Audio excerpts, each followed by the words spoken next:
कडवे राजू शेट्टी सुद्धा माझी खासदारीत आले. आम्ही एका ठिकाणी गेलो होतो, तिथल्या शेळ्या गेलेले अजूनही त्याला काही मदत मिळाली नाही. आणि GR सुद्धा म्हणतो, थांबा एक मिनिट, आमदार बच्चू कडू साहेब बोलतो एक मिनिट. कलेक्टर नदीच्या काठावरचं घर आहे, पहिलं घर. सानुग्रह अनुदान तुम्ही त्याला दिलं नाही. तुमचा तहसीलात पंचनामे तलाठीला केलं 3 तारखेला.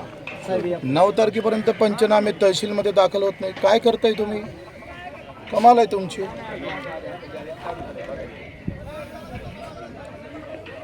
हे इमिजिएट आहे का? 5 दिवस झाले कलेक्टर हे इमिजिएट होते. हे कुठली व्याख्या इमिजिएटची तुमची?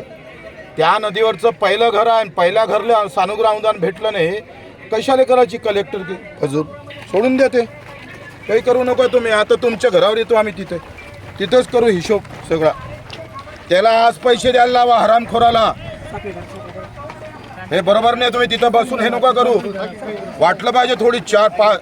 त्याच्या 20 मेंढ्या गेल्या, त्याचे पंचनामे नाही, त्याचं PM झालं नाही. कसे पैसे देणार हो तुम्ही?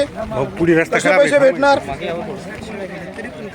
अहो कलेक्टर, आम्ही इथं येऊन बोलतोय, या नदीवरचं पहिलं घर आहे, पहिलं घर. पहिल्या घराले सानुग्रह अनुदान 5 दिवसात भेटलं नाही. झोपा नका काढू.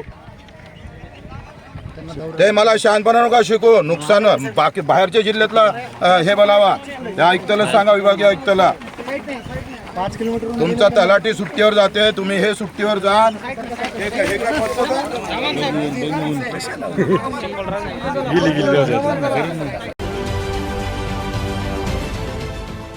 देश विदेशातील प्रत्येक घडामोडींचे लाईव्ह अपडेट मिळवण्यासाठी आता साम टीव्हीच्या सर्व सोशल मीडिया प्लॅटफॉर्मला लाईक, फॉलो आणि सबस्क्राईब करा.